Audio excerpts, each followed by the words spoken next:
Bonsoir, chers téléspectateurs, et bienvenue dans ce deuxième numéro de Sans Détour. Aujourd'hui encore, nous sommes très heureux de vous accueillir sur ce plateau de Supimax. Supimax, qui est l'école audiovisuelle qui nous accueille aujourd'hui. Et nous sommes très contents de vous avoir avec nous. Aujourd'hui, nous avons un invité de marque qu'on ne présente plus au Sénégal. Il est extrêmement connu au Sénégal.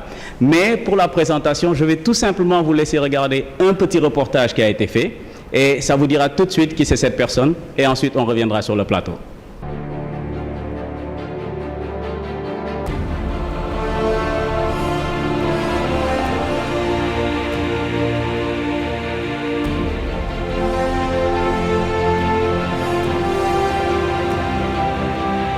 Avoir assumé les fonctions de porte-parole du gouvernement m'a permis de pénétrer davantage les politiques initiées par le président Macky Sall. Cela a également renforcé les instruments dont je disposais pour être capable de mesurer les effets des politiques publiques dans le développement économique et social de la nation. J'ai eu envie de reprendre la plume pour témoigner, en fonction de ce que j'ai cru comprendre des fondements de ces politiques, de ce que j'ai cru avoir saisi des objectifs qui leur sont assignés et de ma capacité d'être à même d'apprécier les finalités fixées. Dans la rédaction de l'ouvrage, j'ai cherché à adosser ma réflexion à une ligne de conduite privilégiant les faits et en ayant comme seul repère les principes et les idées. Voilà, vous l'avez deviné, notre invité d'aujourd'hui est le ministre Abdou Latif Coulibaly, qui est l'auteur du livre « Le Sénégal sous l'ère de Macky Sall, les réalisations en mi-mandat ». Nous avons l'honneur de vous accueillir sur le plateau. Latif, bienvenue. Bonsoir. Bonsoir. Avec moi, pour accueillir M. le ministre Abdou Latif Coulibaly, j'ai trois éditorialistes. Tout directement à ma droite, M. Jean Meïssa Diop. Bonsoir. Ensuite, Mme Diatoussi Sékou Coulibaly. Bonsoir.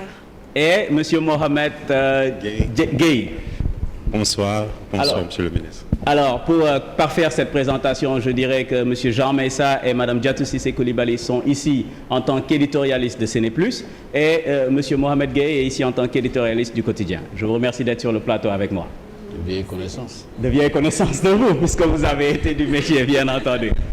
Alors, ce livre, magnifique, j'ai eu l'occasion de le lire. Je pense que c'est le livre que j'ai lu le plus vite de tous les livres que j'ai jamais lus. Parce que je l'ai eu à la dernière minute et j'ai dû le lire en 48 heures. Mais très, très facile à lire, je le dirais. Hein, très facile à lire, très intéressant. De toute façon, votre passé de journaliste justifie la belle plume que vous avez. De toute façon, et ça se lit très facilement, ce livre. Merci. Pour commencer, bien entendu, nous ne pouvons pas avoir un invité comme M. Abdou Latif Coulibaly qui vient d'écrire ce livre formidable et ne pas parler de son livre. Donc nous allons ouvrir ce débat avec le livre. Mon collègue et ami Mohamed Gueye avait une question dont il m'a parlé sur le couloir et je vais lui laisser ouvrir le débat avec celle-là. Monsieur le ministre, ce livre vient au moment où d'autres personnes proches du président Macky Sall viennent aussi de produire des livres. Il y a votre camarade Alioune Fall.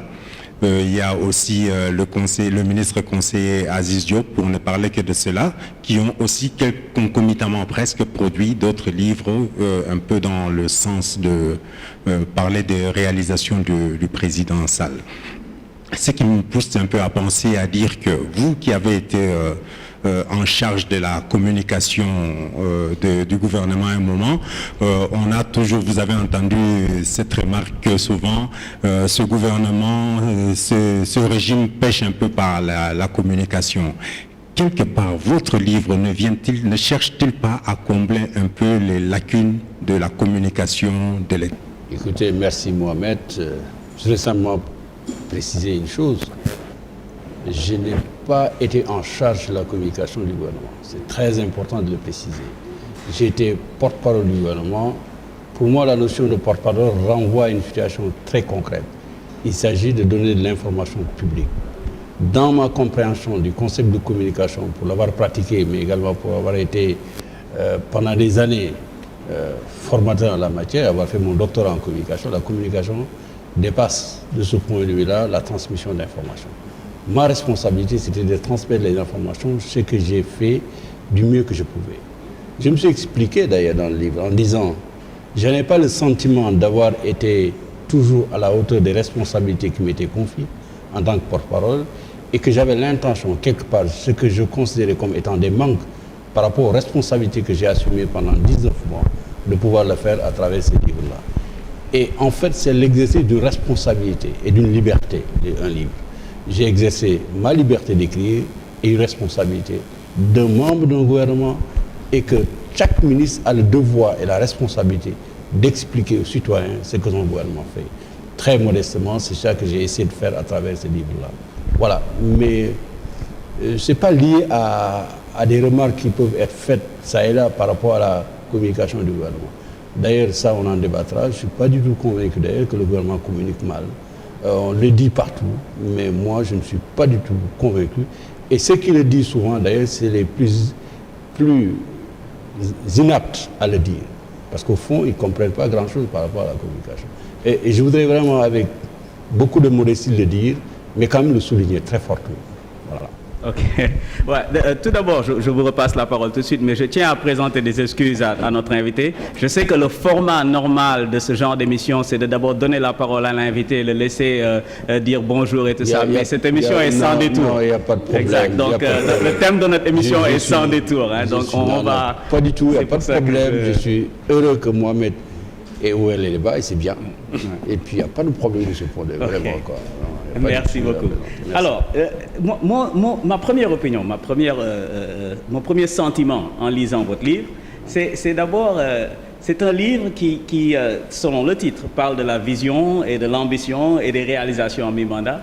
Mais durant toute la première partie, je ne dirais pas toute la première partie, mais toute l'introduction du livre n'a rien à voir avec la vision, le mandat, mais a tout à voir avec Latif Coulibaly et un peu... les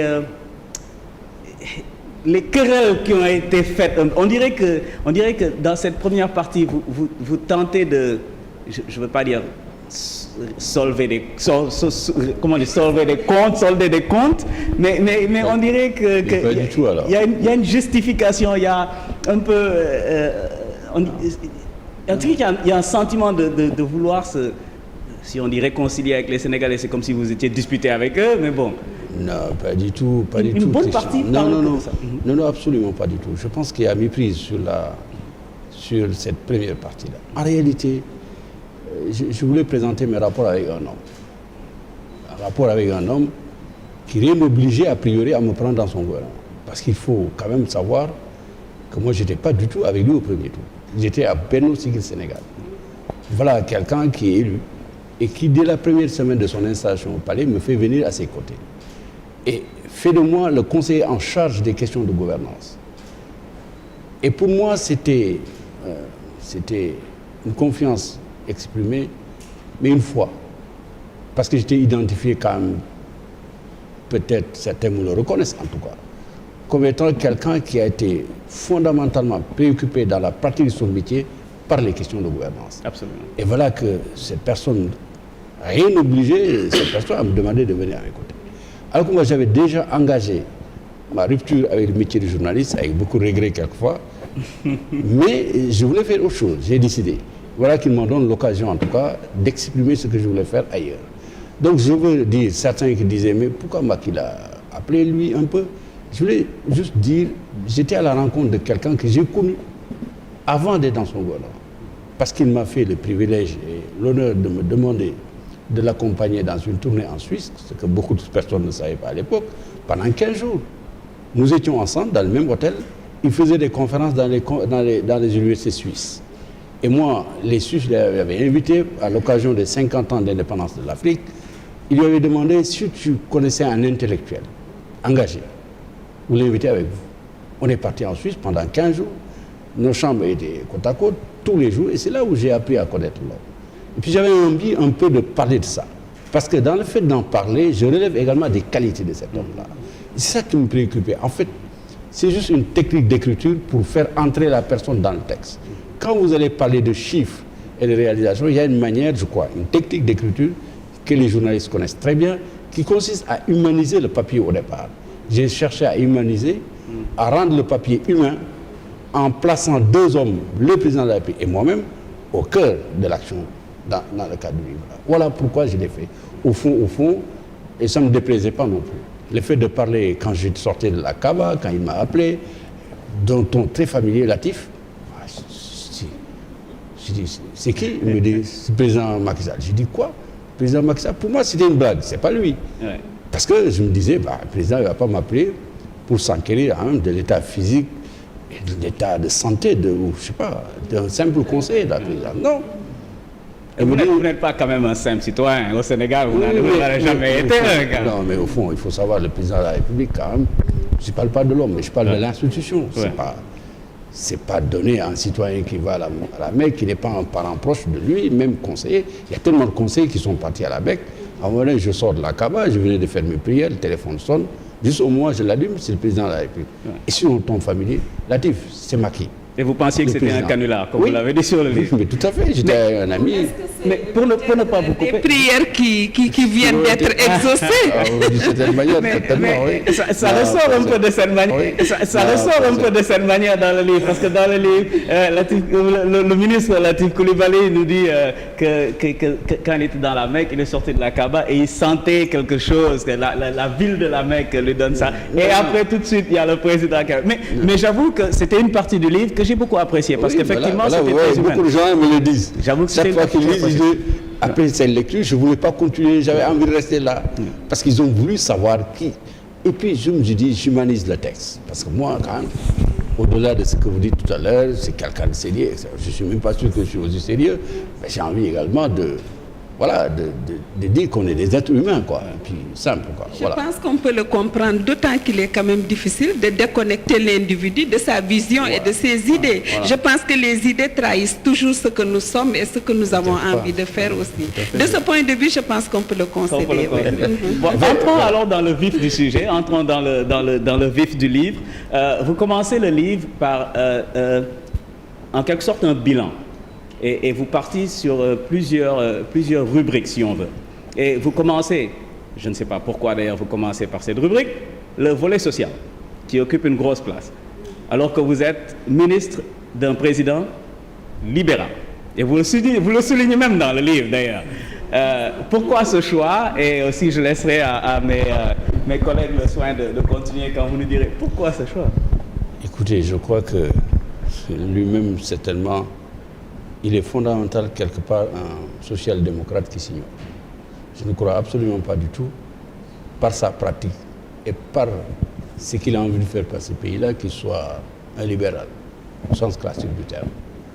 Tout ce qu'il fait ou entreprend, de mon point de vue, quand je regarde, c'est la touche social-démocrate dedans, fondamentalement. Et puis, j'ai cette sensibilité.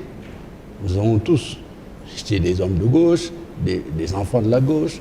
Nous avons milité pour ces idées. Nous y sommes fondamentalement, dans l'action même. Moi, je suis comme lui d'ailleurs, je suis ressortissant d'une région rurale, d'un petit village où on est forcément proche de la situation des gens, qui sont des gens qui ne sont pas vraiment logés dans les meilleures conditions possibles de la vie. Jean-Michel qui me regarde, c'est de quoi je parle. Diatou Cissé de Pire, c'est également de quoi je parle. Donc voilà, au fond, nous avons tous ces sensibilités sociales. Au fond, je me demande d'ailleurs s'il y a un véritable libéral au Sénégal. Abdoulaye Wade, qui se proclamait du libéralisme fondamental, ne l'a même pas été au début de son... C'était à l'époque le travaillisme. Vous vous souvenez bien, donc proche des socialistes, même si après, il s'est converti à la science libérale. Donc voilà, on faut au Sénégalais pour classer les gens, je ne sais même pas ce que ça signifie maintenant, quoi. Alors, j'ai donné la parole à Jean Meïssa. Alors, donc, Latif, bon, enfin, ça c'est... Monsieur le ministre, c'est que c'est une déformation. Je demanderai d'ailleurs aux téléspectateurs de nous excuser sur ce plan. Parce que sur ce plateau, souvent les gens, moi-même, commettront l'erreur de l'appeler Latif, mais c'est parce qu'il y a des relations qui prédatent vraiment. Voilà. Mais nous tenterons autant que possible de rester dans les formes. Ça, c'est le tropisme des coups de récréation. Exactement. Ce qui veut que... Alors, toujours des nôtres. Voilà, c'est ça. Il a dit qu'ils veulent vous tenir en otage. Voilà, je vois qu'il devrait bien s'expliquer sur ça, bon, parce que c'est pas courant qu'on entende un ancien journaliste dire que, non, que je suis sorti de cette profession. Bon, mais ça, c'est pas mon propos.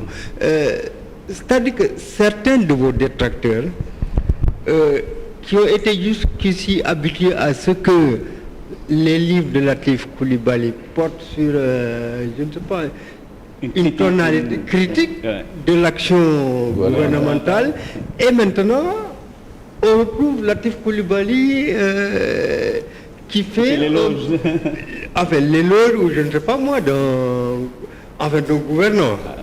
Alors on ne l'attendait pas là, et puis bon, le voilà qu'il surgit à travers ce livre-là, le bilan de l'action du président de la République. Alors, comment expliquer ça? Ce qui vous interpelle, qu'est-ce que vous le diriez? Mais très simple, au fond, les gens, il y a une donnée que les gens n'ont pas encore réussi à intégrer. Ils n'ont pas encore réussi à intégrer le fait que Latif Coulibaly a décidé de faire la politique. Parce qu'une fois que vous avez réglé cette question-là, cela ne doit pas vous étonner que je fasse le bilan de l'action à laquelle je participe. Mais le problème de l'équiproquo de départ, si on peut parler ainsi, c'est le fait que les gens disent pourquoi il est allé faire de la politique. C'est pas son affaire, c'est pas son dada, il aurait dû rester journaliste. Mais ça, c'est empiéter sur ma liberté monastique, souveraine. Personne ne peut empiéter à ce niveau. La preuve, même les journalistes qui ne sont pas de ma génération, qui sont venus bien plus tardivement dans les médias, ils ont quitté les rédactions il y a longtemps. Mais quand même, c'est à l'âge de 57 ans, j'étais à 2 ans, plus 2 de la retraite. Plus 2 de la retraite, ça veut dire que si j'étais même en activité à l'époque, journaliste, j'aurais dû prendre ma retraite. Parce qu'il avait plus de 55 ans. Si quelqu'un va à la retraite, il a le droit d'aller faire autre chose. Donc j'ai épuisé en fait ma carrière en journalisme. Je suis pas allé faire autre chose. J'aurais pu me retrouver consultant quelque part. Mais j'ai décidé de faire la politique. Car moi je considère, contrairement à ce qu'on peut penser, que la politique est l'un des métiers les plus nobles au monde qui soit. Plus noble. Même si les gens peuvent en avoir une conception à partir de certaines pratiques, je suis fier du reste qu'ils disent. Voilà. Maintenant, je n'ai pas de réponse par rapport aux gens qui disent que pourquoi aller faire du journalisme. La seule réponse que je donne, j'ai fait mes études de droit. À l'époque où j'ai eu ma maîtrise en droit, j'étais certainement pas l'étudiant le plus mal luné de notre promotion. Je dis que si j'avais fait des concours d'autres que le journalisme, j'aurais pu me retrouver magistrat, avocat, inspecteur des impôts, ou bien me retrouver, en tout cas, dans une fonction qui n'est pas une fonction. J'étais quand même fait le concours du CECI. J'avais choisi d'être journaliste. Je l'ai fait. Personne ne me l'avait demandé. Je l'ai fait vraiment librement. Et ensuite, j'ai eu la chance d'avoir été au Canada pendant 5 ans. J'ai fait un doctorat, je suis revenu direct, embauché à l'université, où je commençais à faire une carrière universitaire. Le jour où je suis venu déposer ma lettre de démission, les recteurs étaient tout comme ça, en me regardant, en me disant, on avait des rapports vraiment des relations extraordinaires. J'ai l'ami intime de son propre neveu. Et je lui ai dit, tonton, je m'avais. Il m'a dit, mais comment ça? Vous connaissez Souleymane Niang à l'époque. Il m'a dit, mais mon neveu, est-ce que tu es sûr de ce que tu fais? Quand je lui ai expliqué, il m'a regardé, il m'a serré la main, il m'a dit, je te souhaite très bonne chance. Je ne serai pas surpris, je le dis aujourd'hui, je ne trahis pas du tout vraiment sa mémoire en disant cela, je ne serai pas surpris que ta nouvelle démarche soit couronnée de succès au fond. Voilà. Parce qu'avoir cette audace et cette... Voilà quoi, un peu. Donc, aujourd'hui, oui, il y a tout. Oui, est-ce que je pense qu'on peut vous concéder effectivement la décision souveraine de faire autre chose. Mais est-ce que parallèlement aussi, vous êtes à mesure d'appréhender la déception de certains qui vous avaient vu quelque part comme contre-pouvoir fort un moment dans ce pays, de vous voir un peu basculer dans les allées du pouvoir, vous pouvez quand même comprendre un peu peut-être leur déception, non? Leur frustration peut-être. Non, absolument. Non, moi j'ai pas de problème par rapport à ça. Il y a des gens qui m'aiment très bien d'ailleurs, qui sont des amis personnels. Je crois qu'ils viennent et me disent, franchement tu es parti, moi je suis d'accord avec toi, mais tu nous manques quelque part. Mais moi, sans prétention, je dis au fond, ils étaient habitués à ce que je faisais, peut-être parce que, et ça également, Diatou, c'est pas à l'honneur de de nous, de la profession, de nous tous qui sommes partis. Parce qu'au fond, ça veut dire que si les gens insistent autant sur Latif, ils le disent souvent, c'est qu'il y a un problème, quelque part. Moi, j'ai trouvé des gens qui étaient beaucoup plus brillants que moi en journalisme. J'ai dit, mais maître, à moi. Il faut une relève, anyway. Voilà, mais moi, j'ai fait mon temps. Ouais. Et ce que j'avais fait. Je ne sais pas si les gens regrettent le brillant ou le talentueux journaliste ou plutôt le contre-pouvoir. Parce qu'à un moment, je pense que personne ne pouvait vous nier dans ce pays votre positionnement fort en tant que quand même contre-pouvoir au plus fort du régime du président Wade. Il y en a qui le nient d'ailleurs, qui disent qu'ils ne me reconnaissent même pas le titre de journaliste d'investigation. Mais enfin, non, mais je comprends très bien ça. Honnêtement, Diallo, je dis, moi je comprends les gens qui le disent. Oui. Peut-être même si j'étais dans l'opposition, j'aurais pensé la même chose. En même temps, je dis, il faut savoir tourner la page.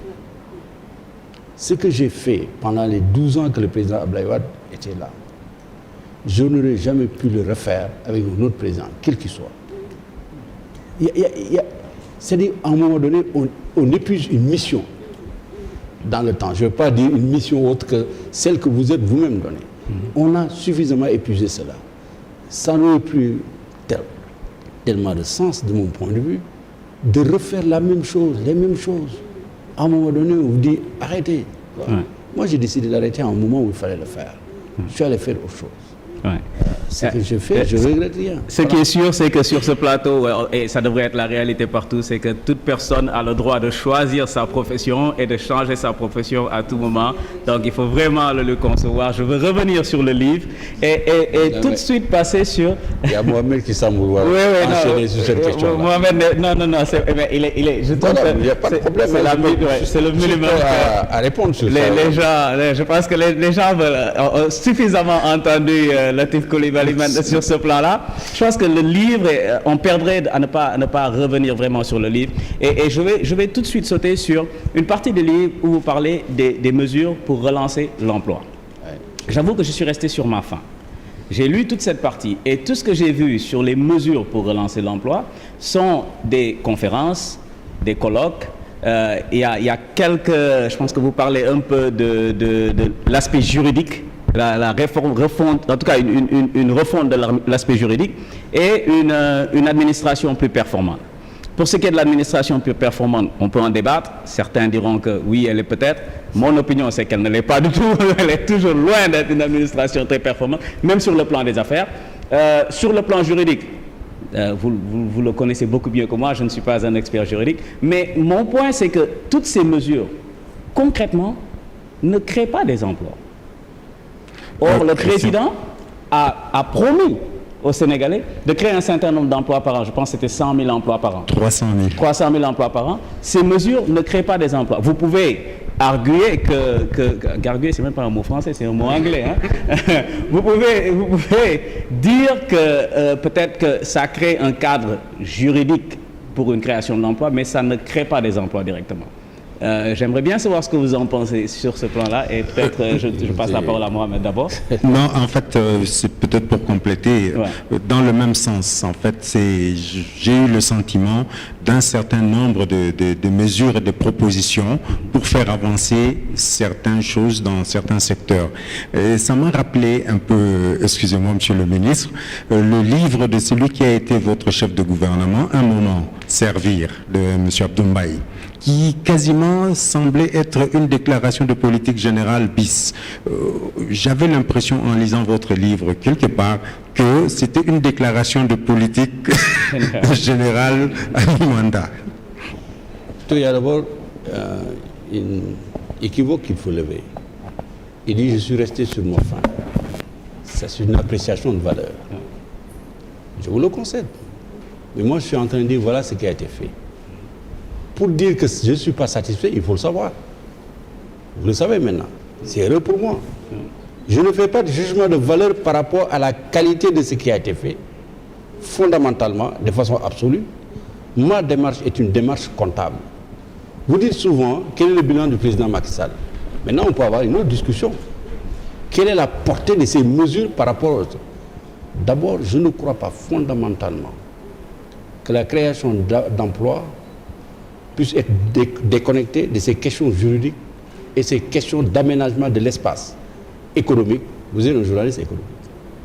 Vous ne pouvez pas, d'une part, fondamentalement dire que le non-emploi ou le sous-emploi au Sénégal dépend de plusieurs facteurs, de facteurs juridiques, de facteurs environnementaux et d'autres questions éléments. On attaque l'une des questions fondamentales, l'environnement juridique, l'environnement économique. Vous dites que ça ne crée pas d'emploi. Mais c'est des facteurs qu'on ne peut absolument pas favoriser le développement de l'emploi si ces facteurs ne sont pas maîtrisés. Au moins, le président Macky Sall a eu le mérite de les comprendre et de travailler là-dessus. Voilà ce que je dis. Je ne dis pas que c'est réglé. Si c'était réglé, dès qu'il l'a fait, il aurait arrêté le travail. Mais il faut avoir une lecture combinée de ces faits-là avec d'autres. Qu'est-ce qui crée l'emploi ensuite? C'est évidemment d'autres projets économiques et sociaux qui vont créer de l'emploi. Mais si vous en tenez simplement à ces mesures d'ordre juridique et économique qui sont faites, pour dire que ça ne crée pas de l'emploi, vous recevez d'avoir une réponse systémique par rapport à la mise en place d'une politique globale. Une politique globale, c'est à la fois des mesures, c'est également des actions concrètes qui sont combinées à la fois dans l'espace temporel et également dans le temps. Quelles seront ces actions concrètes qui concrètement permettront au président Macky Sall, ou à l'administration Macky Sall à laquelle vous faites partie? La partie que vous venez d'évoquer. Ouais. Vous n'avez pas retenu le fait qu'en 2013, 38 000 emplois contractuels ont été créés au Sénégal. Oui. Parce que simplement, avant, il n'y avait pas une démarche statistique qui permettait au gouvernement d'avoir une maîtrise et une connaissance technique des emplois qui ont été créés, à la fois dans le secteur formel et dans le secteur informel. Vous n'avez pas retenu cet aspect. J'ai retenu cet aspect, non, effectivement, 38 000, mais qui est très loin de 300 000. Et ensuite, non, attendez, c'est un raisonnement complètement biaisé. Que vous retenez dans un secteur précis que je vous cite, 38 000 emplois. Jamais auparavant au Sénégal, on n'avait pu comptabiliser les emplois de cette façon-là, de façon aussi informelle, de façon formelle. C'est important. C'est la démarche didactique qu'il y a à travers cette question-là qu'il faut raisonner. Troisièmement, vous dites qu'il y a 38 000 emplois, mais vous oubliez de mettre dans ces 38 000 emplois les 12 000 emplois de la fonction publique qui ont été créés à travers les forces de gendarmerie, les forces de police, et ensuite à travers également l'école et à travers d'autres également créations de postes de fonctionnaires. La santé, ajoutez-y. Vous oubliez également que je viens juste de parler des emplois contractuels. Vous oubliez également les emplois temporaires qui ont été créés. Vous oubliez également les emplois qui ont été créés à travers d'autres structures de l'économie nationale, l'agriculture. Jamais au Sénégal, auparavant, on ne parvenait à comptabiliser des emplois créés dans le secteur de l'agriculture. Maintenant, on commence à le faire. Il faut toujours commencer quelque part. Et moi, ce que j'explique, c'est très simple. C'est qu'il faudrait, quand même, dans notre pays, qu'on puisse avoir une lecture objective des choses, concrètes. Et ça, malheureusement, c'est toujours pas le cas. Vous avez quelqu'un qui se lève sur la base d'une simple opinion et place un jugement de valeur par rapport à une politique. Mais il ne dispose pas d'éléments analytiques. Mais moi, ce que je vous donne, c'est les éléments analytiques, ce qui est bon d'ailleurs pour les journalistes. Parce qu'au fond, les journalistes, ils font leurs opinions sur quoi? Sur des opinions de la rue, souvent le cas d'ailleurs. Souvent le cas. Souvent le cas. Et ça, ce n'est pas une bonne chose. Qu'est-ce qu'on nous a appris en journalisme? En journalisme, la valeur référence, la seule valeur référence, c'est quoi? C'est le fait. Ce n'est pas l'opinion. Une opinion, elle ne vaut rien. Là, c'est le professeur de journalisme, Latif Coulibaly, qui nous revient, mais ce n'est pas celui qu'on a invité sur le plateau. Non, pas du tout. Mais je vous dis une chose qui est très claire. Vous avez dit, il n'y a pas des emplois créés. Mais attendez, combien d'emplois ont été créés à travers l'agriculture au Sénégal? Combien? C'est quand même important. Combien d'emplois ont été créés, même de façon informelle, dans d'autres secteurs qui aujourd'hui, par exemple, je prends un secteur bien clair, la riziculture, le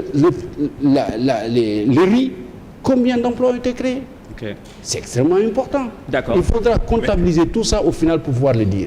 Et si on ne le fait pas, malheureusement, on n'a pas d'effet. On continuera à l'aveuglette de faire des jugements. Oui. Oui, mais en fait, toutes ces questions-ci, c'est un débat sur lequel il est difficile de s'avancer tant qu'on n'a pas tous ces éléments justes. Mais ce qu'on peut remarquer aussi, c'est que vous avez cité certains emplois créés dans le secteur formel, mais qui sont créés dans le secteur non marchand pour la plupart aussi, parce que c'est des secteurs de l'administration.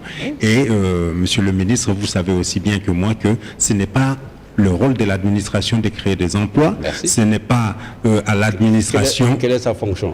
C'est Non. de créer les conditions pour que l'emploi existe. Nous sommes tout à fait d'accord là-dessus. Exactement. Malheureusement, quand vous parlez du secteur formel, ce n'est pas le secteur formel marchand qui crée l'emploi dans le Sénégal jusqu'à présent. Il y a le secteur formel marchand. Il y a tous les secteurs. Aujourd'hui, quel est notre problème? Et quel est le problème des statistiques? On n'est même pas capable de comptabiliser le nombre d'emplois faits dans le secteur informel. Il n'y a que le secteur marchand qui est relevé. Or, tous ces gens qui travaillent dans le pays, ils travaillent. On peut dire qu'ils sont dans une situation de sous-emploi, mais ils ne sont pas en chômage. Au lieu de travailler 48 heures par semaine, on en travaille 30. C'est sous-emploi, mais ce n'est pas le chômage. Mais il faudrait arriver à un moment donné où on trouve des mécanismes qui nous permettent de dire voilà, aujourd'hui, voilà un gouvernement qui vous dit voilà ce que j'ai fait, voilà le nombre d'emplois perdus, voilà le nombre d'emplois créés. Vous faites la balance pour savoir. Oui, monsieur le ministre. Je vous propose une lecture comme ça. Maintenant, c'est à vous de dire bon, ces grilles de lecture nous permettent d'avancer d'un pas. Mais en revanche, je ne dis pas que le problème est réglé. Heureusement que vous n'êtes pas satisfait. Nous non plus, on n'est pas satisfait. Nous non plus, on n'est pas satisfait. Nous aurions souhaité que tous les jeunes en position de demander de l'emploi aujourd'hui trouvent cet emploi-là. C'est ça qui nous aurait donné de la satisfaction.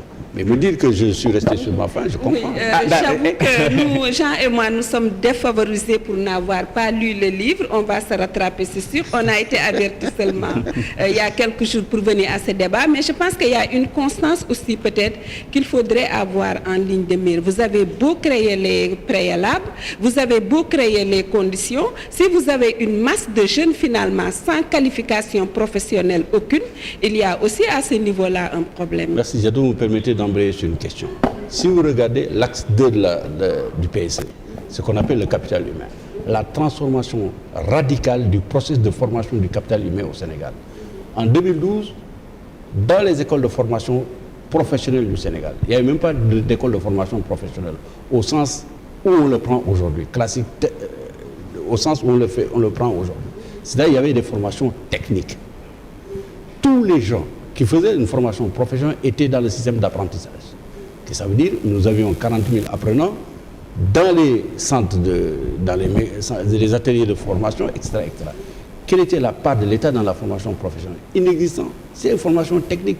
La décision est ferme. Aujourd'hui, nous avons 58 000 étudiants inscrits dans les centres de formation professionnelle. 8 lycées professionnels sont en train d'être construits pour 4 milliards d'investissements par lycée. Ça veut dire que quand vous allez maintenant dans un lycée professionnel, vous trouvez en place une usine. Vous ne trouvez plus des tables avec des éprouvettes. Non.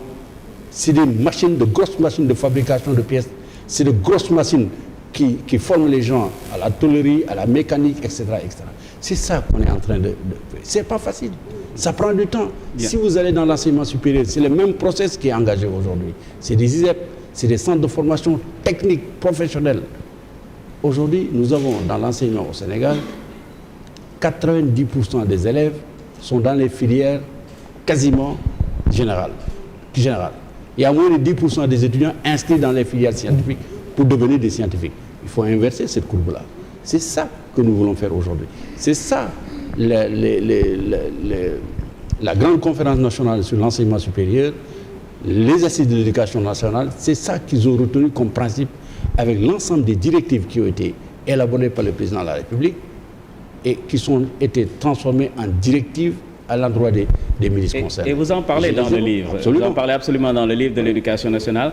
Mais je veux continuer à avancer pour pouvoir gérer le temps, pour reprendre, continuer encore dans le livre, mais parler de notre secteur de l'économie que vous brossez. C'est le secteur des mines. Oui. Que vous bossez dans le livre. Et vous citez Dangote, par exemple, et ces usines, en tout cas, qui s'implantent, ces compagnies minières qui s'implantent au Sénégal. Vous parlez du PSE dans votre livre. Et ma question, c'est que si le PSE s'appuie sur l'agriculture en grande partie, si l'économie du Sénégal s'appuie sur l'agriculture en grande partie, comment est-ce qu'on réconcilie cela quand, en même temps qu'on dit qu'on s'appuie sur l'agriculture, on est en train d'implanter des usines qui détruisent l'agriculture? Ouais, dans votre question, il y a tellement de choses à la fois. Non, il n'y en a pas beaucoup. Non, il y a beaucoup de choses à la fois. C'est un fait que ces usines polluent. Laissez-moi le temps de vous expliquer. D'abord, qu'est-ce qu'on condamne? Il y a deux choses. Est-ce qu'on condamne le principe d'installer une usine ou on condamne l'activité de l'usine elle-même. Ce qu'on condamne, c'est que, par exemple, l'usine de ciment de Dangote utilise l'eau de la nappe phréatique avec l'autorisation du ministère de l'Hydraulique pour refroidir, alors qu'ils peuvent le faire à air. D'abord, il y a d'autres études qui prouvent le contraire, absolument le contraire, et le gouvernement en dispose. Et ce serait bien de votre part, comme journaliste, d'aller regarder les études dont dispose le gouvernement aujourd'hui. Vous êtes là? Ah non, parce que vous m'avez questionné sur la guerre. Non, attendez, vous êtes journaliste. Non. On vous a donné une version des faits. Oui. Ça aurait été très bien que vous sortiez également les contre-études qui établissent formellement démentir ce que vous dites. Et ça existe. Ça existe, si vous me croyez, venez, je vous envoie auprès du ministre, il vous le dira et vous le montrera. Deuxièmement, qu'est-ce que les gens auraient souhaité? Nous sommes arrivés, le gouvernement de Macky Sall est arrivé en 2012. Nous avons trouvé Dangote qui avait toutes ses autorisations, qui avait déjà investi 500 millions de francs de dollars. Qu'est-ce que nous aurions fait? De lui dire quitter le pays? Non. Par contre, le gouvernement veille strictement à ce que les conditions d'exploitation de cette usine respectent fondamentalement les normes environnementales. La question la plus importante, c'est moins de dire, parce qu'au fond, tous les pays du monde ont un problème majeur entre le respect de l'environnement et le développement des usines. Le Sénégal ne fera pas exception. Il ne faudrait pas qu'on fasse croire aux citoyens que notre pays peut faire exception de ce point de vue-là. Ce n'est pas vrai. Ce n'est pas vrai. Maintenant, il faut qu'on demande au gouvernement d'exercer une responsabilité majeure afin que les conditions d'exploitation de ces usines respectent l'environnement dans les meilleures conditions possibles. Donc voilà votre question. Elle semble pertinente de ce point de vue, mais elle ne l'est pas. Elle se disqualifie elle-même pour deux raisons. D'abord parce que l'usine Dangote, le gouvernement Macky Sall l'a trouvée sur place. Il emploie des Sénégalais.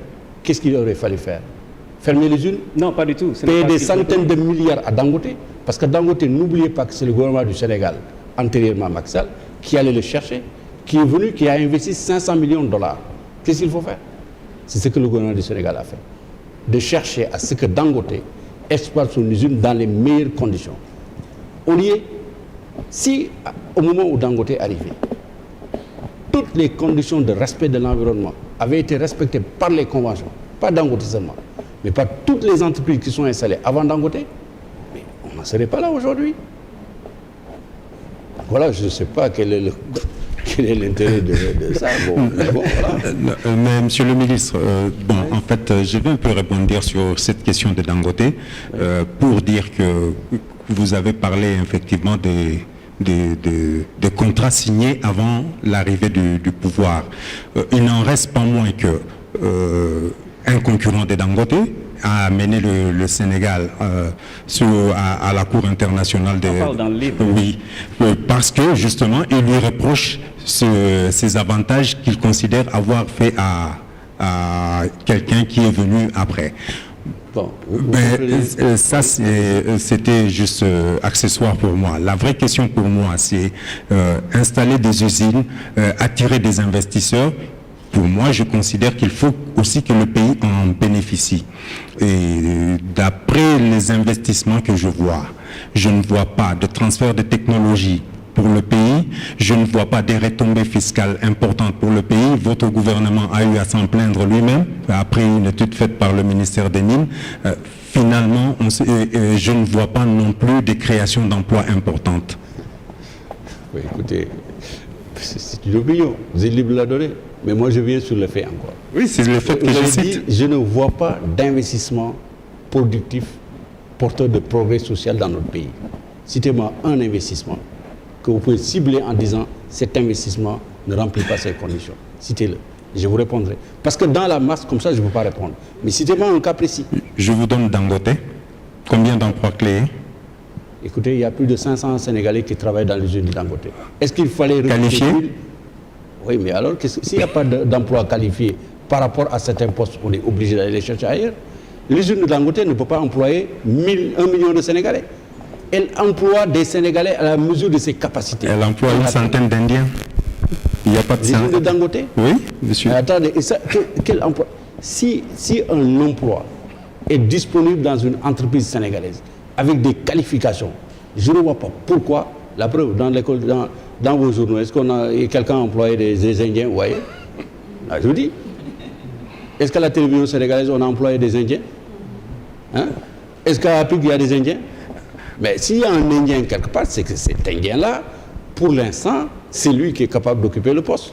Je ne connais pas le cas particulier. Vous ne pouvez pas dire qu'il n'y a pas d'impact. On ne peut pas investir dans un pays 500 millions de dollars et de façon péremptoire dire qu'il n'y a pas d'impact dans le pays. Mais ce n'est pas juste. Et ça, les commentaires que vous faites, des opinions que vous livrez aux gens, qui ne sont fondées sur rien du tout en définitive. Vous dites qu'on a investi... Ça, c'est votre opinion que vous donnez aussi. L'usine de Dangote, c'est 500 millions de dollars qui ont été investis. Un taux d'exportation de ces produits et de... Il y a une question qui n'est pas réglée. Je suis d'accord avec vous. Le prix du ciment n'a pas pour autant baissé substantiellement au Sénégal. Il y a la concurrence, c'est vrai. C'est un problème, le gouvernement s'en occupe. Ce n'est pas dû à Dangote seulement, c'est à l'État aussi d'agir. Mais je vous dis ce que vous avez dit, les investissements ne sont pas productifs, vous ne voyez pas d'investissement productif, ni rentable socialement, ce n'est pas conforme à la vérité des faits. Les faits ne disent pas ça. Moi, j'aurais souhaité qu'on me dise, voilà, un investissement. Par contre, ce que vous dites sur les usines, mais M. Gueye, le gouvernement lui-même l'a reconnu. Vous avez cité une étude du ministère des Finances, du ministère des Mines, qui a évalué l'impact financier des sociétés minières au Sénégal, c'est-à-dire ce qu'ils ont comme retombées financières quand vous regardez le TOF, le tableau des opérations financières. Elle n'est pas à la mesure de ce que le gouvernement du Sénégal aurait souhaité que cela soit. C'est normal. Parce que les conventions qui ont été signées, pour la plupart en Afrique d'ailleurs, ont été signées sur la base de codes miniers qui avaient été faits pour favoriser l'arrivée des investissements massifs dans nos pays, avec des exonérations fiscales énormes. Il y avait plus beaucoup de taux d'exonération sectorielle. Aujourd'hui, le nouveau code des impôts a réglé cette question-là. Donc, pour ce qui est... Mieux, on a quand même proposé l'adoption d'un nouveau code minier avec les contrats communs d'exploitation qui vont être une révolution par rapport à ce que nous voulons aujourd'hui. Les contrats d'exploitation, où le pétrocène, si c'est le pétrole, sera présent. Attendez, il y a beaucoup de choses qui ont été proposées dans le nouveau code des miniers et qui va être bientôt adopté, avec un benchmarking qui s'est fait avec plusieurs pays. Et voir les meilleures pratiques en Côte d'Ivoire, au Chili, au Canada. Ce travail vient d'être finalisé, qui va être porté devant le Conseil des ministres. On est conscient que le secteur minier, le président de la République le dit tout le temps, il l'a répété récemment devant le sommet G20, où il dit que le système actuel d'exploitation des mines ne profite absolument pas du tout aux États sous-développés. Il l'a dit en tant que président du Sénégal, mais en tant que président du NEPAD. Mais ça, on en est conscient. Mais c'est un combat, parce que c'est un combat des pays sous-développés contre les grandes multinationales. En fait, il n'y a pas que le Sénégal qui est frappé par ça. En revanche, il faut travailler à cela. Et je l'explique d'ailleurs dans le livre. Je l'explique très bien dans le livre, je crois. Absolument. Mais ce qui m'étonne, c'est que vous donnez cette réponse aujourd'hui. Parce que quand il parle du problème avec les usines des mines, vous parlez des solutions que le gouvernement sénégalais a apportées. Et c'est très bien.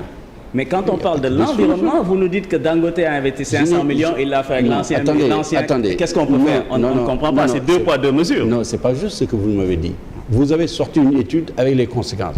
J'ai sorti une étude de la Banque mondiale. Non, mais attendez. Vous avez sorti... Mais et parce que vous considérez que l'étude de la Banque mondiale est une science absolue? Non, pas du tout. C'est pour ça que je la pose. Heureusement d'ailleurs. Oui, pas du tout. Je vous dis, nous disposons aujourd'hui d'études qui établissent le contraire de ce que vous dites. Allez voir le ministre des Mines, il vous le dira. Et aujourd'hui, ce que moi je vous ai répondu, c'est que je ne nie pas que Dangote et autres usines, je ne les nomme pas, mais créent des problèmes à l'environnement. Il n'y a pas qu'elles, Dangote. Il y en a d'autres, elles sont là. Ben oui, il y en a d'autres. Mais qu'est-ce que vous voulez? Quand on arrive, on les ferme? Non, l'idée n'est pas de les fermer, mais de faire la même chose que vous avez fait avec les mines. Vous avez créé une réglementation avec les mines. Pourquoi ne pas faire la même chose?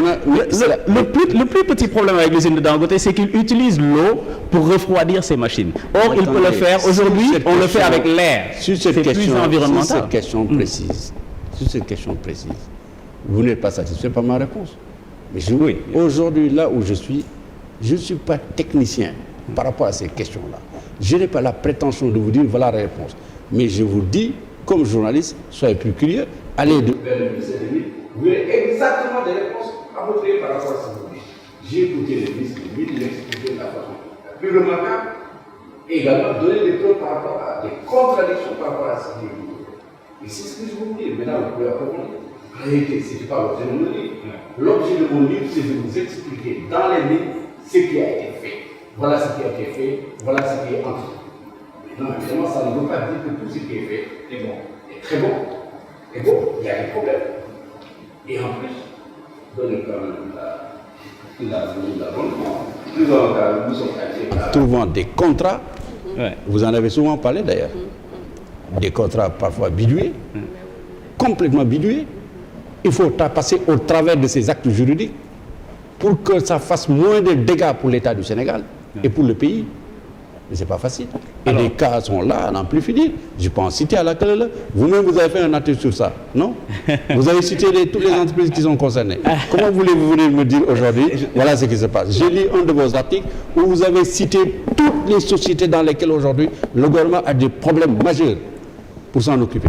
Alors, chers téléspectateurs, encore merci d'être avec nous. Nous allons continuer pour permettre un peu plus à notre collègue Diatou Coulibaly et à Jean Meïssa de rentrer beaucoup plus dans le débat. Nous allons parler un peu du passage de M. Abdou Latif Coulibaly au gouvernement. Je dis toujours le passage au gouvernement, mais il est toujours dans le gouvernement. Donc, je suis ministre, mais en réalité, je ne fais pas partie de l'équipe gouvernementale. D'accord. Vous êtes honnête de le dire. Oui. Vous le reconnaissez. Mais je suis ministre de la République, je siège au Conseil des ministres. Mais quand on vous dit officiellement ou de façon juridique le gouvernement, je suis ministre, mais je ne suis pas...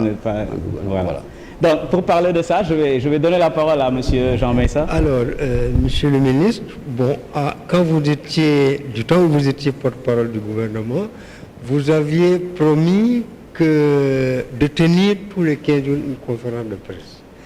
Alors, je crois que vous n'avez pas tenu cet engagement. J'ai fait 19 mois dans le gouvernement.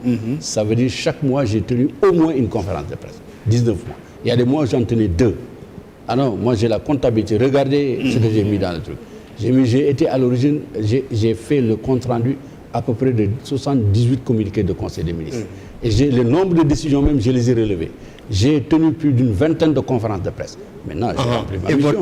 Je ne pouvais pas le faire tout le temps. Tant mieux donc. Alors, et votre successeur a lui aussi, éprouve la même difficulté à tenir cet engagement-là. Alors, mais c'est moi qui avais fait alors que les journalistes... C'est pas lui qui avait fait l'engagement, c'est moi la Mais écoutez, je crois qu'on vous le fait remarquer de toutes les façons. Oui. Alors, et que, quand même, des questions sont là et sur lesquelles les journalistes auraient souhaité soulever des interrogations et que le peuple soit éclairé par le biais de ces réponses-là. Alors, Jean-Michel, je vous réponds de façon très simple. Chaque membre du gouvernement est porte-parole du gouvernement. Chaque membre du gouvernement est porte-parole du gouvernement. Si le porte-parole du gouvernement ne fait pas de conférence de presse, tous les ministres font régulièrement des conférences de presse et des sorties médias. Tous les ministres, sans exception. Il ne faudrait pas que les gens pensent que le porte-parole du gouvernement porte la parole des ministres et de tous les ministres. Sa fonction est relative de façon essentielle au Conseil des ministres. Et ensuite, subsidiairement, à la mise à disposition de l'information publique auprès des journalistes. Donc, quand le porte-parole ne parle pas de l'agriculture, quand même mon ami Pape Ablaye Seck le fait admirablement bien.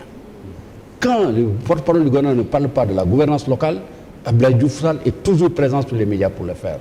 Quand même, on ne peut pas réduire la politique d'information de l'État au porte-parole du gouvernement. C'est que beaucoup de gens confondent d'ailleurs. Il nous reste quelques minutes pour ce débat et je sais que les téléspectateurs qui nous regardent seraient absolument fâchés contre moi si on invite le ministre Abdou Latif Coulibaly ici sur ce plateau et qu'on ne parle pas de questions de politique. Monsieur Gueye, je vous donne la parole. Sur cette question, monsieur le ministre, dans votre livre, vous avez relevé quelque chose d'assez intéressant qui, moi, me pose la problématique de la solidarité gouvernementale, surtout par rapport à ce que vous dites. Quand vous dites que chaque ministre est porte-parole du gouvernement, vous avez rappelé l'incident sur la médiation pénale dans la CREI, avec le quoi qu'il y a eu. Je dis que c'est solde des comptes un peu. Non, je passe. Vous n'avez pas lu le texte. Vous n'avez pas lu le texte. Si j'ai lu le passage. Je ne le compte absolument pas du tout. Non, enfin, moi, j'ai pas dit, j'ai pas parlé de solder les comptes. Moi, je n'en parle pas, non. Vous dites? Non, c'est la question de la médiation pénale qui vous a opposé à votre Premier ministre. Disons, à votre collègue ministre de la Justice à l'époque. C'était un couac qui a posé quand même quelque part le problème de la solidarité gouvernementale. Non, mais les gens veulent voir des couacs partout. Qu'est-ce qui s'est passé? C'est très simple. Un avocat du gouvernement est sorti pour dire qu'on a engagé, la médiation pénale sera acceptée. Voilà. Les journalistes m'appellent en pleine journée et me disent, et la médiation pénale? J'ai répondu. Les termes de ma réponse, si vous demandez aux journalistes de la fournir, c'est celle-ci.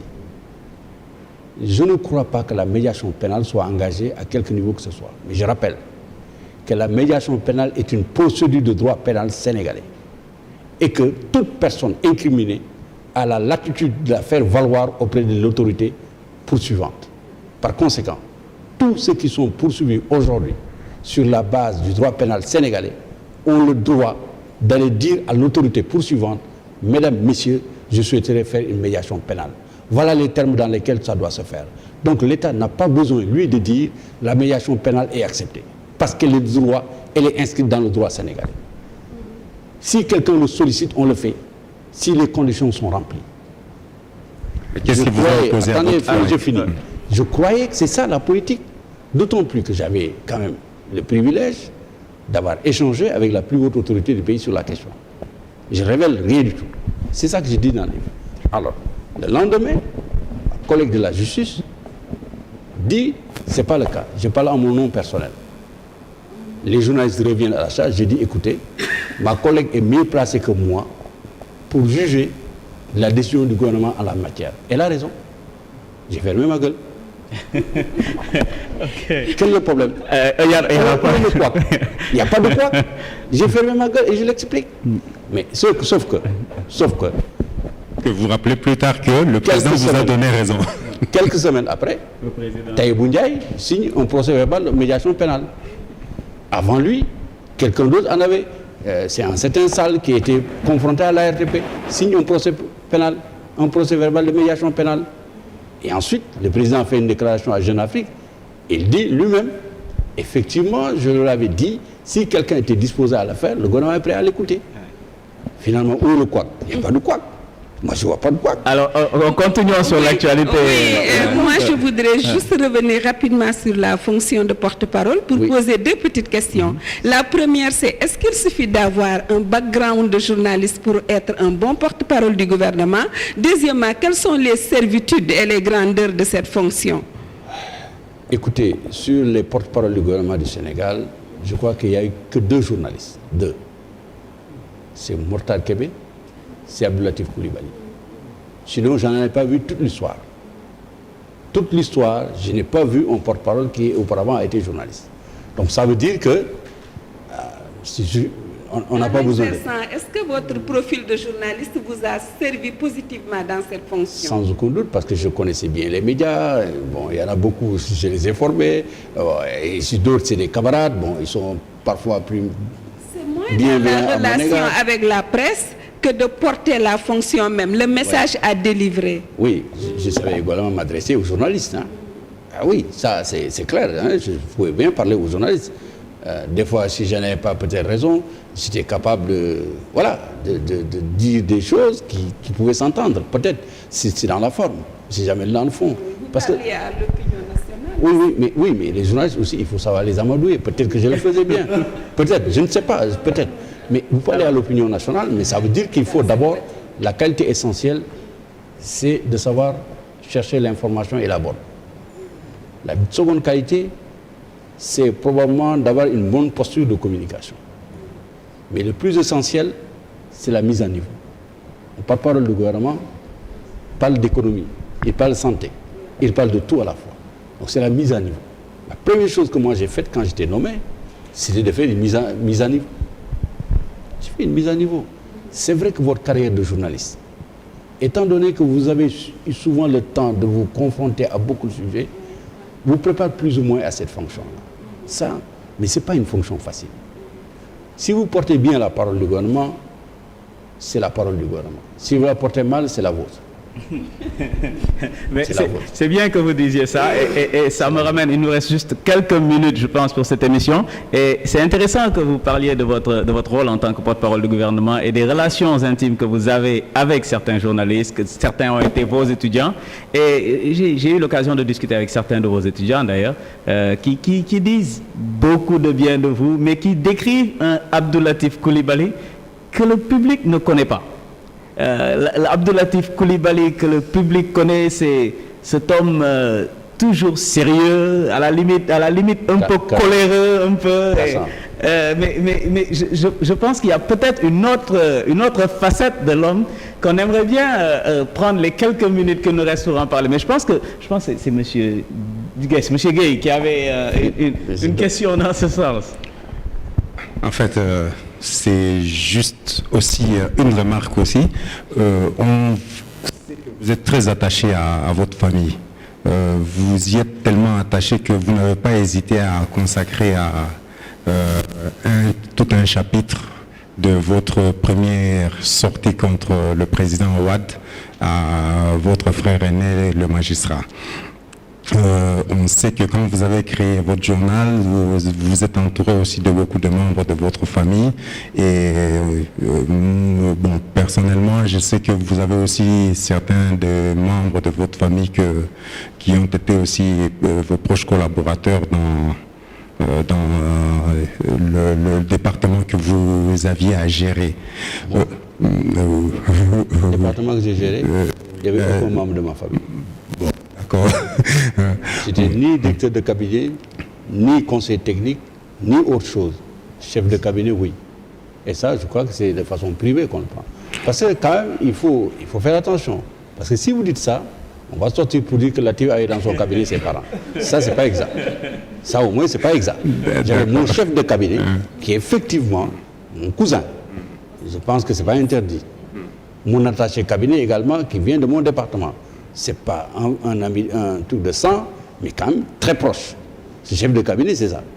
À part ça, il n'y avait aucun responsable de mon département ministériel qui pouvait se déclarer d'un lien quelconque avec moi. Ça, c'est pas exact.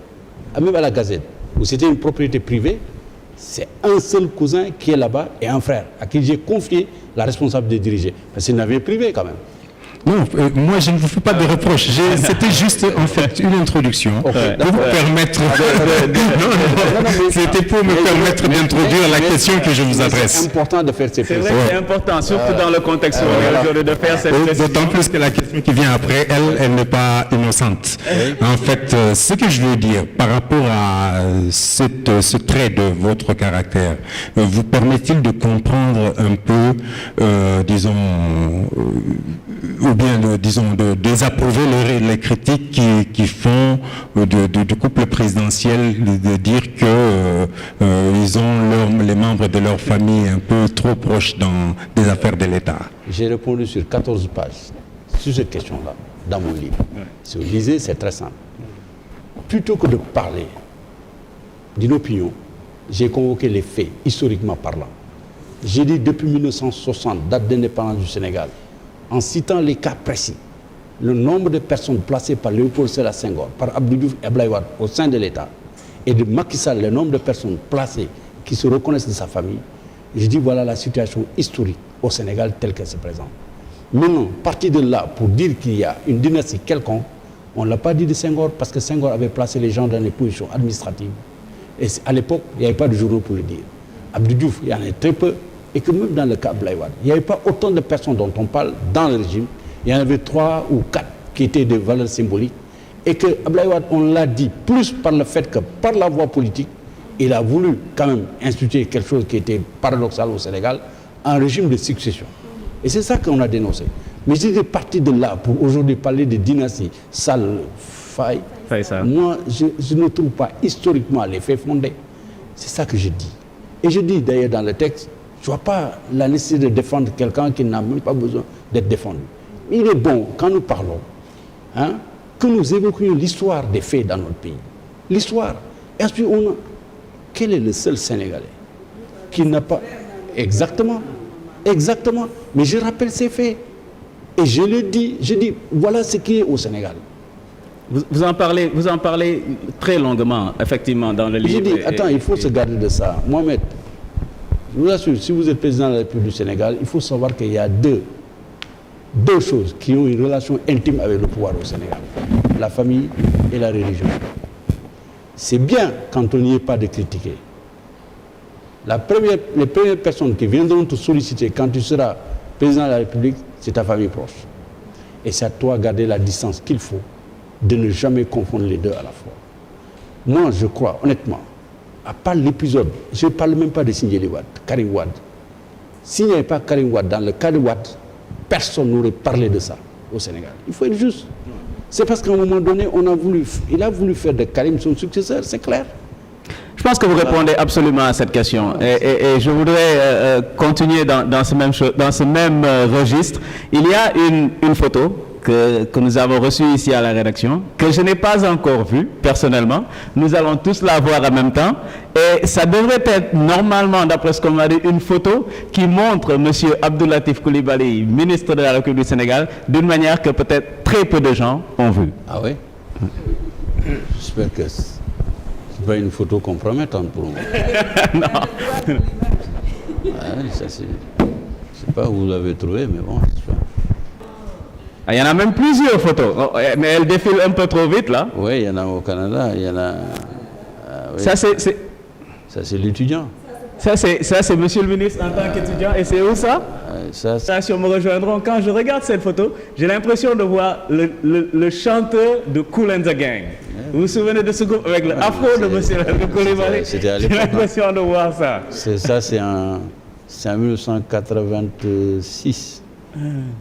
C'était au mois de novembre au Québec, à Montréal. Novembre 86, j'avais quoi? Je crois. Pourquoi cette photo est intéressante pour moi? C'est qu'elle détonne avec l'image que les Sénégalais ont de vous. Laquelle? L'image d'un homme sérieux, qui n'a aucun sens de l'humour. D'ailleurs, en parlant de sens de l'humour, peut-être que vous aurez...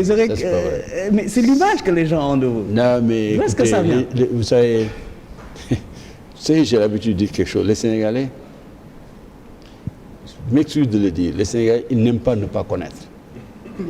La nature a horreur du vide. C'est-à-dire, eux, quand ils ne connaissent pas, ils fabriquent un être et ils disent voilà l'être. Ouais. C'est en fait tous les gens. Vous savez, je ne suis pas quelqu'un de très... Je ne sors pas beaucoup. Il y a beaucoup de milliers. Vous avez un journaliste qui a existé plus de 25 ans. Moi, il m'arrive des fois de voir des gens qui ne me connaissent pas. Et je sais que je n'ai pas le journaliste le plus anonyme du pays. Je ne vais pas à beaucoup d'endroits. J'ai un groupe de copains. Diatou, c'est les villageois, mes amis les villageois, qui sont là avec moi, qui ont eu la chance de réussir à Dakar. On se regroupe, on est régulièrement ensemble. Je ne sors pas. Donc, en fait, c'est une image. Vous ne verrez jamais Latif dans les trucs de mondanité ici. Non. Ni les boîtes, ni les trucs. Jamais. Depuis que je suis Latif Coulibaly. Donc, finalement, les gens, quand ils ne me connaissent pas, il y en a même qui disent Latif, enfin, j'ai rien contre ceux qui boivent. Mais ils considèrent que je suis même un soulard. Je ne justifie rien du tout. Je n'ai pas bu une goutte d'alcool de toute ma vie. Il y a beaucoup qui ne le savent pas. Il y a beaucoup comme ça qui vont te dire de ma vie, jamais. Et c'est vrai. Je ne suis pas venu ici raconter des histoires. Ceux qui me connaissent le savent. Mais ceux qui ne me connaissent pas disent n'importe quoi. Alors là je pense que la régie nous a fait sortir quelque chose que je ne vois ça, pas. Oui, ça c'est... Le ministre avec... Oui, avec mon épouse. Elle avait 22 ans. Oui. Oui, c'est ça. Ça, c'est mon épouse. Ça c'est quand vous lui faisiez la cour? Non, on était mariés quand même. Ah, d'accord, ok. Je n'ai pas fait beaucoup la cour. Hein. Non, mec, comment ça? Je l'ai connu, au mois de décembre. Vous n'avez pas perdu de temps encore? En août, on s'est mariés. On était tous les deux étudiants là-bas. Décembre, vous êtes connus, août, vous vous êtes mariés? Bien sûr. Et je ne regrette pas. Il avait 22 ans et moi j'avais quoi? Vous devez donner votre formule à tous les Sénégalais, parce que j'ai lu un article qui disait qu'au Sénégal, il y a près de 2 millions de filles qui n'ont pas de mari. Donc il faut qu'on trouve le moyen de trouver la solution Latif pour... Non, je pense que oui, le mariage c'est compliqué, c'est partie de Dieu, la volonté des partis, voilà quoi. Puis voilà, mais c'est pas... Si on ne dit pas j'ai réussi mon mariage ou autre chose, la vie c'est... Il y a aussi une chance dans la vie. Il y en a qui en ont plus. Parfois, vous avez des chances. Il faut savoir les traduire en atout. Ouais. C'est ce que je dis à mes enfants. Si vous avez une chance dans la vie, il faut savoir traduire cette chance en atout. La chance à elle seule ne suffit pas. Il faut savoir la traduire en atout, la chance. Peut-être j'ai plus ou moins réussi, Dieu merci, et elle aussi, les deux. Mais il n'y a pas de... Il y en a qui ont encore plus réussi. Mon père et ma mère sont restés plus de 40 ans avant que le vieux ne parte. Elle-même, sa mère et son père sont restés toute leur vie ensemble. C'était une autre époque, hein? Oui, mais moi, j'ai mes frères aussi qui sont dans les mêmes conditions. Je pense que ce n'est pas lié à une personne.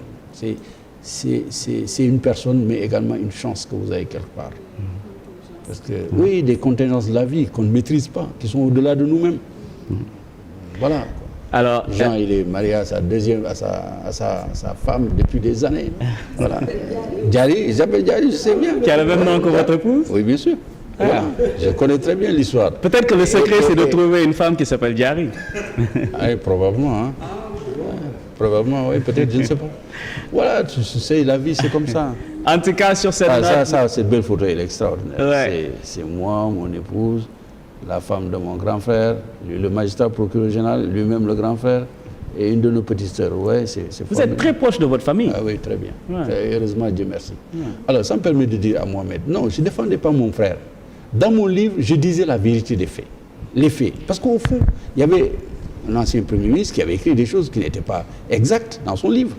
J'avais vécu ça. J'avais le devoir. Il avait dit d'ailleurs, par amitié et par devoir. Moi aussi, j'avais dit, par devoir et par lien de sang. Voilà. Il avait quand même... Là, c'est vous? Oui, ça c'est moi. Vous avez quel âge là? Non, là c'est mon fils et moi. Ah d'accord. On était ensemble, on était en vacances à Toulouse, en France. Il avait quoi, 3 ans. Maintenant, maintenant c'est un grand gars, il a 18 ans maintenant. Ah ouais. C'est le temps de... On était ensemble. C'est très marrant ce voyage-là. Il avait 3 ans, chaque fois qu'on allait les distributeurs automatiques, pour lui c'était une fête. Il demandait tout le temps en euros, et puis quand la bouteille tombe, il dit waouh, il était tout content là, il prend la bouteille, il s'en va. Et j'ai dit, mais finalement on ne sortait plus. Parce qu'il y avait des distributeurs partout. C'est la première fois qu'il voyait ça, c'était très marrant. Et là, c'est une cérémonie de mariage d'une de nos nièces qu'on mariait. Voilà, c'est ça. Mes grands frères, mes parents, oui, je ne sais pas pourquoi. Ah oui, tout à fait. Ouais. Qui a posé ça, ce sont nos secrets. C'est une photo, voilà, ça c'est moi. Ouais. Et ça c'est le village. On est en Sokone. C'était le jour de Tabaski. Oui, ça c'est en Sokone. Alors, très rapidement, je ne veux pas revenir sur le domaine politique. De toute façon, nous sommes à la fin de cette émission. Sokone, votre village, là où vous êtes né, là où vous êtes grandi. Ouais. Malheureusement, vous vous êtes présenté à des élections là-bas. J'ai pas gagné. Que vous n'avez pas gagné. Votre adversaire de l'époque, celui qui vous a battu, était dans un autre parti, mais aujourd'hui se retrouve dans votre parti. Disons que il a quand même, pour moi, il était important qu'on ait une bonne relation, lui et moi. Il a gagné. Par 83, certes, mais si l'ensemble des voix qu'il a, celles que moi j'avais, on l'additionne, on va aller direct vers un premier tour très bon chez nous. Puis c'est un jeune frère, je peux même dire un neveu quelque part. On n'avait aucune animosité, depuis enfant, on est dans le même club. Bon, politiquement, à la fin, on a trouvé les moyens de se voir, de se parler, d'avoir d'excellentes relations. Il s'est trouvé que j'avais les moyens de lui trouver un rendez-vous avec le président, ça s'est fait, ça s'est très bien passé. Ils se sont vus, bon voilà, et puis je dis au président, on est ensemble. Qu'est-ce que le monde serait beau si tous les hommes politiques pouvaient perdre avec autant de grâce? Chers téléspectateurs, nous sommes très contents de vous avoir accueillis sur ce plateau. Nous sommes malheureusement à la fin de cette émission. Nous remercions le ministre Abdou Latif Coulibaly pour ses derniers mots d'ailleurs qui est sur l'idée de ce qu'il faut faire pour trouver une femme au Sénégal, mais aussi, et surtout sur la manière dont il perd avec beaucoup de grâce à Sokone et se réconcilie avec son adversaire et le présente au président. C'est une bonne leçon. J'ai gagné le département. C'est important. Là, vous retirez le compliment que je vous fais. J'ai gagné le département. Je disais que vous avez perdu avec grâce, mais il a gagné le département. Oui, c'est important. Donc je pense que c'est le fait que vous ayez gagné le département a facilité de perdre avec grâce. Donc c'est un peu... En tout cas, ce fut un plaisir. Je remercie encore Jean-Maïssa Diop pour avoir été ici. Diatou Cissé Coulibaly, merci. Mohamed Gueye, merci. Je rappelle que c'est une production de Supimax, une coproduction de Supimax, de Séné Plus et du Quotidien. C'était l'émission Sans détour avec l'invité Abdou Latif Coulibaly. Merci. Et merci, je vous donne le dernier mot à dire, si vous voulez. Oh, merci de moi. Et puis, je suis impressionné par vos studios, par l'école. C'est super. Merci. Merci beaucoup. C'est Supimax. Félicitations à M. Diop. Et puis, très bon courage aux élèves qui sont inscrits, aux étudiants. Vous avez une très belle école. Voilà.